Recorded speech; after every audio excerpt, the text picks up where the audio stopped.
Once again, thank you very much for joining me on this channel of inspiring others to find fulfillment. In our last session, we discussed on how to nail that interview. Some errors that applicants make and some errors that even employers, organizations make, whereby we know that we've done all that we could do and at the same time we did not get called upon to attend an interview or to get across the first stage or to get across to the second stage. So we looked at all those in our last session. So today we will be looking at what employers actually consider when they are looking for candidates for a particular position. So that when you write your CV, when you submit your application, you know what you're supposed to post on those letters, your cover letter, your CV. So what are those things that employer consider? I remember in those days that I was looking for employment and I applied to a particular organization and I crossed the first stage, I crossed the second stage, I got to the last stage, which is the third stage, and I was told that you looked at your CV, you are right, but there's particular skill that we are actually looking for, which is not in your CV. Even though I said yes, it's not there, but I know I can learn, and I know I can I'm a fast learner, and within the shortest period of time, I should be able to acquire the skill. But the employer said, no, we need somebody that already possesses this skill so that they can run with it. That means at that period of time, I was not qualified.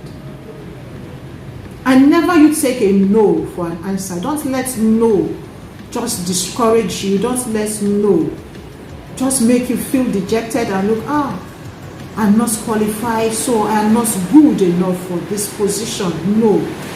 When you get 4 no's, 5 no's, remember, a 1 yes is coming, and that 1 yes is what you need that's to propel you to your next stage. So always get yourself embraced. Prepare.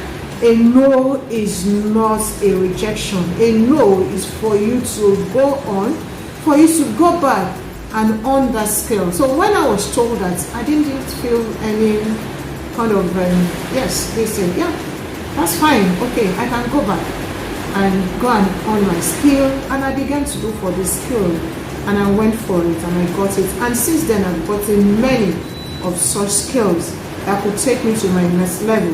So whenever you get a no, it is not the end of the road, please. It is not the end of the road. So look for, go on. Definitely a yes is coming. Okay. So after the interview, we had to go on and on and on. So what are those things that we all employers look for you to get into the organization? Remember, I said I wasn't fit for the role. That means I didn't have enough skill. It's not that my qualification was not enough. It's not that my culture was not, I didn't fit into the culture, but the skill they needed. So number 1 is fitting into the role. Fitting into the role, fit for the role. Employers validate knowledge, they validate skill, they validate qualification, they validate experience that you have on your CV. So whenever you are at the points of facing the interviewer, they ask you for all these things, and when they ask you what you have on your CVs, is this what you know you can do? When you say you are a good communicator, when you say you are a data analytics, and they put something in front of you that's probably either you can solve, and you are busy ruminating and going about the whole question. 5 minutes, you don't even know how to open the Power BI, not to talk of looking at, okay, let me expunge what I have from Excel and put them into Power BI. You know, you put them there and said in your skill that you could do like a mystical skill. You understand? So you don't need to lie. You don't need to lie in your CV. So whatever it is that you know you can do, let it be there. If they want to take you that, oh, okay, you have just this skill, but it's just this one skill that I don't have, well, we can take a chance on you. What about that? We can take a chance on you. And when you get into that role, when you are qualified, when you get into that employment, begin to run. Begin to look for in every avenue for you to acquire the skill and will make a difference in the organization where you have applied for. So they assess you based on your attitude, they assess you based on the role that you have put in your CV. So whatever it is that you put in your CV is what they're going to use to assess you.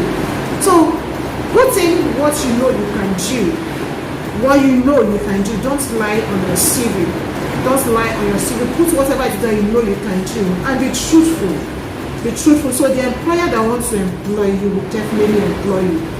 No matter what it is, you will find your role. You will be fit for a particular role. You will be fit for a particular organization. So fit for the role. Ensure that you own your skill at every interval. Be prepared for that role.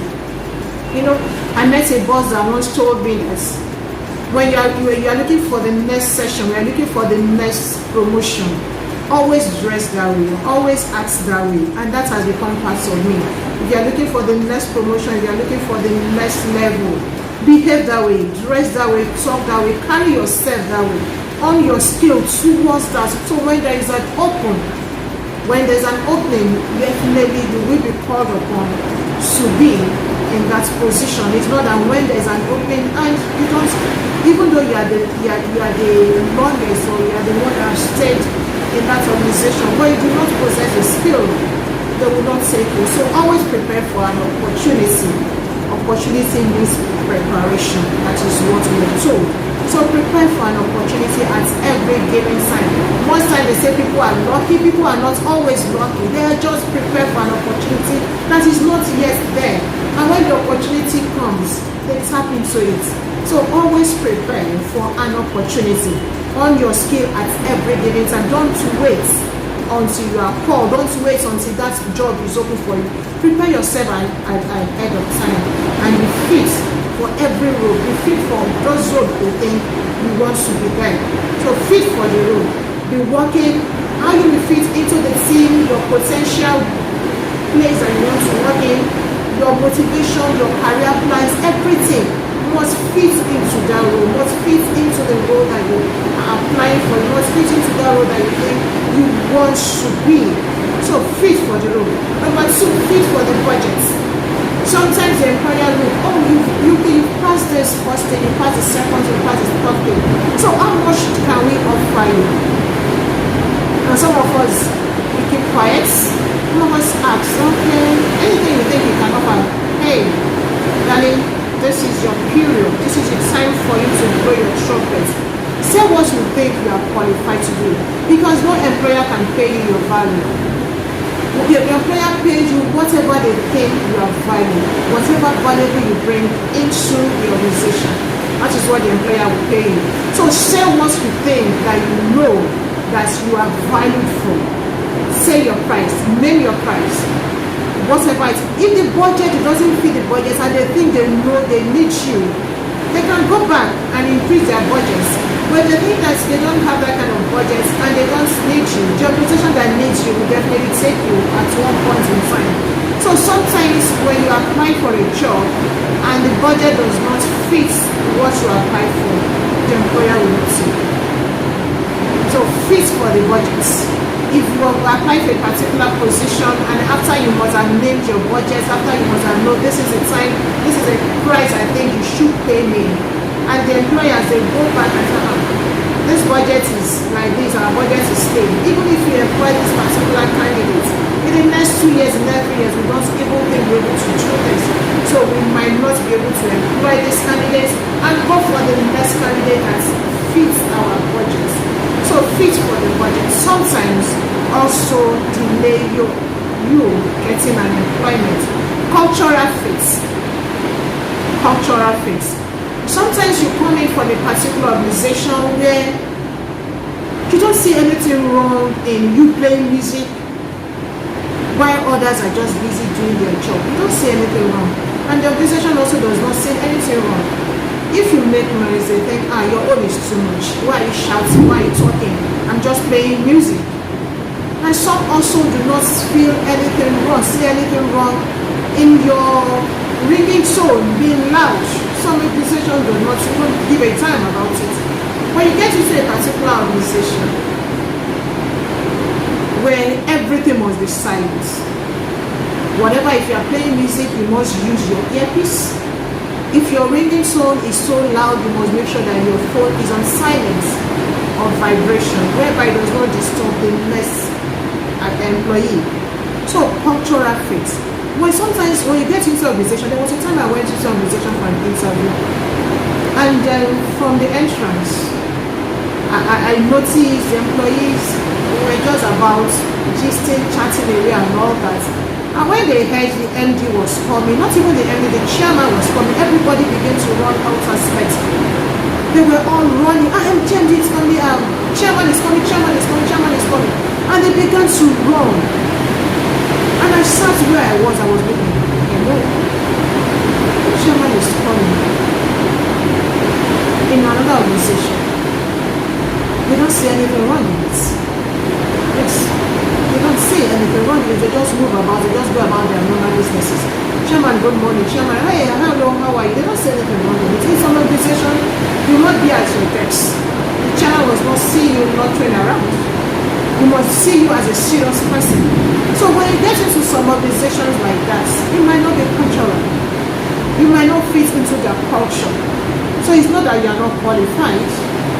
They ask you one question, a particular thing, and you look at, there are some organizations that even while you're dressing, you are going for an interview, you put on a native, you put on maybe Ankara or whatever, it is not an English attire, you are not fit for the organization. Some you wear just t-shirts, you are not fit for the organization from your dressing. So you must research each of these organizations that you want to work with. What is their culture? What culture supersedes which one? Is it family culture? Is it incubator culture? Is it guided misguided culture? So which one is a culture that dominates in that organization? So you must know the core values of each organization. So if you look at, sometimes when you come into organizations, from the wall, from the entrance, you see their core values, you see their mission, you see their vision, and you look and say, does it apply to me? Can I work in this organization? Can I work? Everything has to be tailored and from the gates. Can I work in this organization? So do you fit? Can you blend culturally into this organization? So you must ask questions. You must be able to ask questions before you go in and you have a misguided and this will begin to do everything you like in the organization, and they look at you like a disgruntled employee. It's not, but because you do not fit into that organization. So you must look for where the culture fits your goals, your values, your belief. So you must be able to look for those organizations. So sometimes employers don't candidates who employ their core values and their brand. So when they see you, the way you carry yourself, your courage, the way you speak matters. Sometimes you do behavioral interview. Sometimes you do stress interview. So when you look at all those things, when you are doing the interview for you, they look at the saying that this person does not fit our culture. It's not your fault. You understand? So some of these things that employers look for, cultural fit. Do you fit culturally? So can you align? Because your goals or your value align with this culture of the organization. If it does not align with the culture of the organization, so there is no need for you to apply into that organization. And even employer, when they look at you after the interview, you will not be called for the next interview, for the next stage of the interview. So some organization number 4 is diversity and inclusion. Diversity and inclusion. Some organizations, employers may decide to embrace this diversity and inclusion. Sometimes they want, why they advertise a position, they put in there that we want a Yoruba person, we want somebody that can speak French fluently, we want somebody that can speak Hausa, Igbo and all that. We want this person that can speak Spanish, we want this person that can speak a particular language. That is what they want for that position. So if you cannot speak that language, if you do not understand that language, that means you cannot be part of the diversity and inclusion of that organization. Sometimes they tell you that they need just a feeling for this particular position. Sometimes we say a gender bias. But have you asked that this organization, probably they looked at, oh, we have only females, our females are more in this organization. I think we should look for male. Maybe we have 90% of female employees. Can we make the remaining 10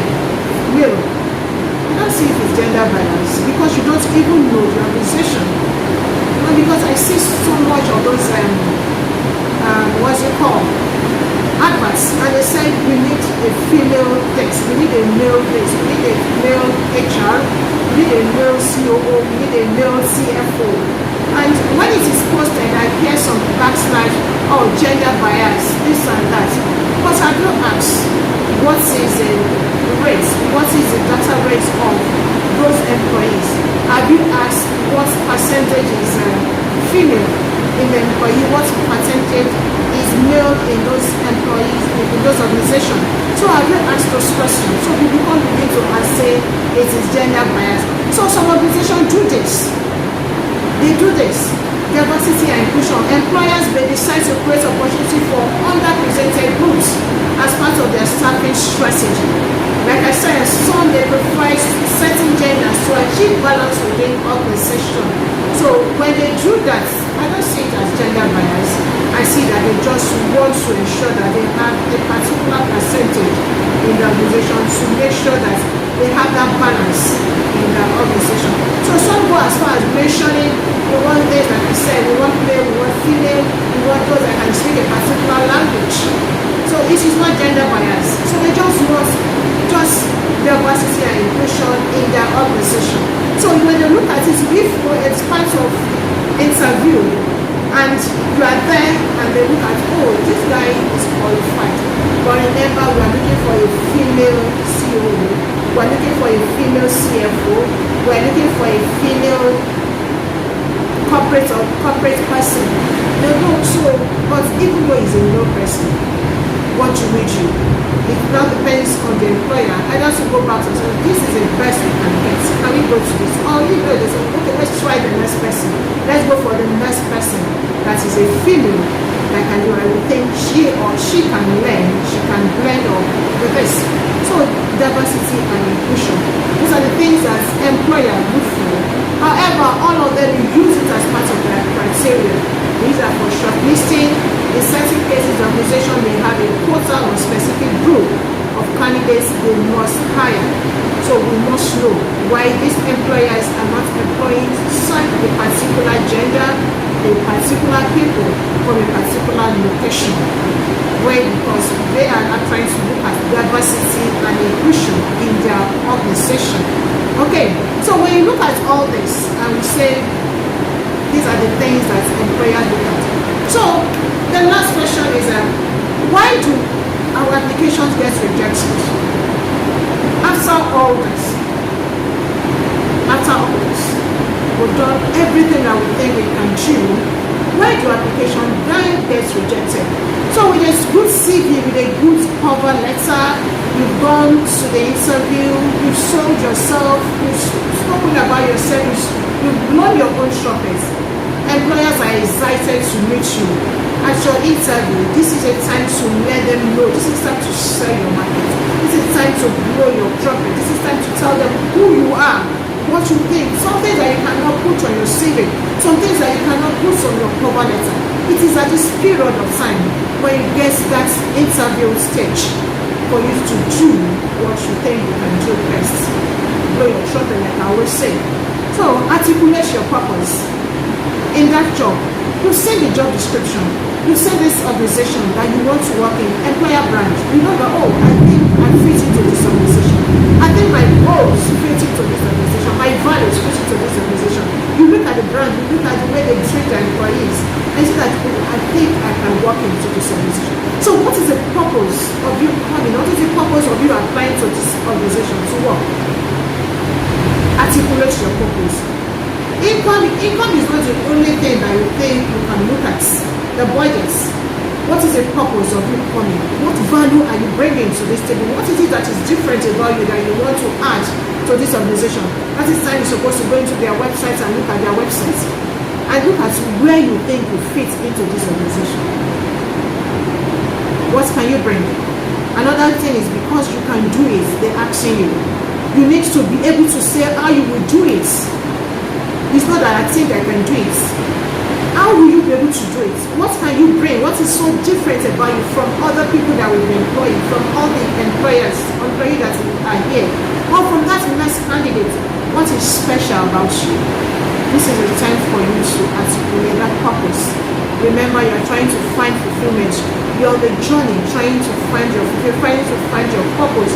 So you wake up every morning. What is the purpose of you going to that organization every morning? What is the purpose of you applying for this job? What is the purpose of you coming to work into this organization? You must be able to articulate your purpose of coming into the organization. So you need to be able to say how you will do it, how you will benefit the company, finding a connection between your goals, your values, your vision. Let it align with the organization's goals, organization's objectives, their strategic planning. Let your goals, if they are not aligned with the organization's value, that means you do not fit for purpose of that organization. So you must be able to find your value, you must be able to find your purpose while you are applying for that organization. Number two, why some organizations reject the interviews is job description. Study this job description. The job description says this is what this person will be doing. The person will do this. And sometimes you get into organization, they even give you more things more than the job description that they put when they were advertising this particular job. You must be able to go overboard. Don't say I was employed as contact person, I was employed as a front desk personnel. I'm just to receive phone calls, I'm just to direct visitors to a particular office. And when they ask you, can you do this? Can you please do? Can you go extra mile? Can you do that?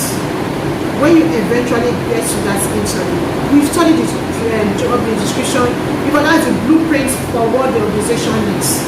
That is what the organization needs. That is what the organization wants. Job description, they tell you this is what they want you to do. This is what they think you should be able to bring to the table. This is what they think you should be able to add to your value that you are bringing to this organization. So your responses must be speak in content. Speak in content. Speak in, I cannot overemphasize it. Speak in content. Speak what you think you can bring to the table. Think about your job requirements. Match it with your skill. Match it with your goal. I can do this. I can be able to do this. I will be able, in my dictionary there is something like can't. If you give me a job that I know I don't even know anything about, I would politely tell you, can you give me some time to be able to do this job? I've learned not to say can't.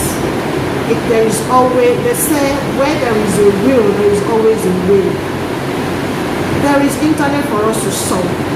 Go into internet, look for solutions. There are some people that have gone ahead of you in that job and they give you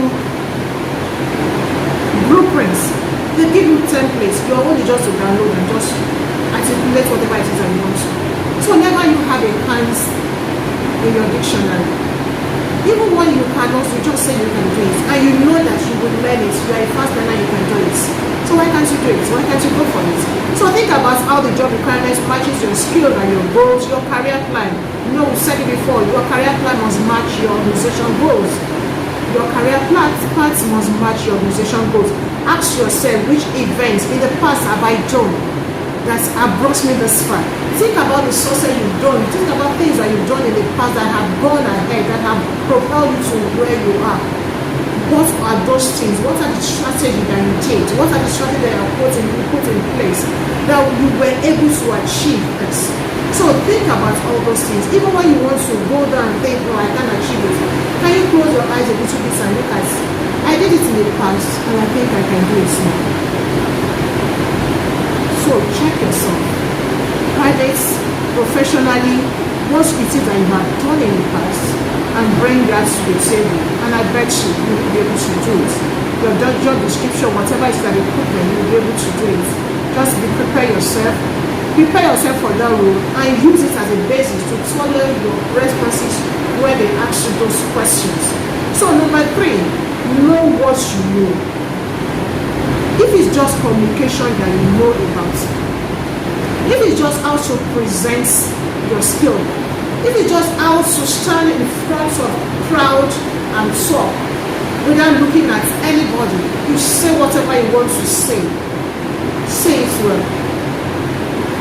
That thing that you know very well, that thing that you know you can do very well, you can close your eyes, they can wake you up from your sleep and say, get up and do this, and you know you can do it without going back to any book. blow it properly. This is your time for you to sell yourself. Remember, you are at an interview. You might not have a second chance. So blow it. Say what you know you can do very well. Talk about it. If they ask you, tell me about your job, what you got to do every day. What do you wake up every day to go to your job that you do presently? Not one thing, not two things. You can say whatever thing you want to say. I go to my job because I want to add value. I want to ensure that my employees, I want to build capacity. I want to ensure that I create solution. I'm a solution provider. I enjoy building capacity. I enjoy training people. Blow your trumpet. I enjoy adding value. I enjoy providing solutions. I enjoy putting resolutions to conflicts. I enjoy talking to people. I enjoy mentoring people. I enjoy watching. So say whatever I think that you know you can do properly. You can do very well. I enjoy putting clarity to where there is confusion. I enjoy asking questions where you can get clarity. I enjoy talking to people because I know wisdom lies within. That thing is within you. So bring it out and talk. Say whatever it is that you know how to do very well. What is it? Well, you could probably tell them why you don't even take another route. They ask you, oh, I'm not used to this road, but I think I can take it this way and still achieve the same results. So why don't you do it? Why don't you do it? You know, there's so many ways. They said, no way is a way. There are so many ways you can get to a particular situation. There are so many ways. The process is important. Those things that you build, those skills that you've already started building, those are the process. And when people begin to see you prosper, remember the process is important. Remember you sowed the seed. Remember you've cried your tears. And remember at the background where people were not saying you were owning your skill. So when you have opportunity to talk about things that you know you can do very well, please blow it and talk about it. And before you know it, you are there. So meet me again in my next session where we bring every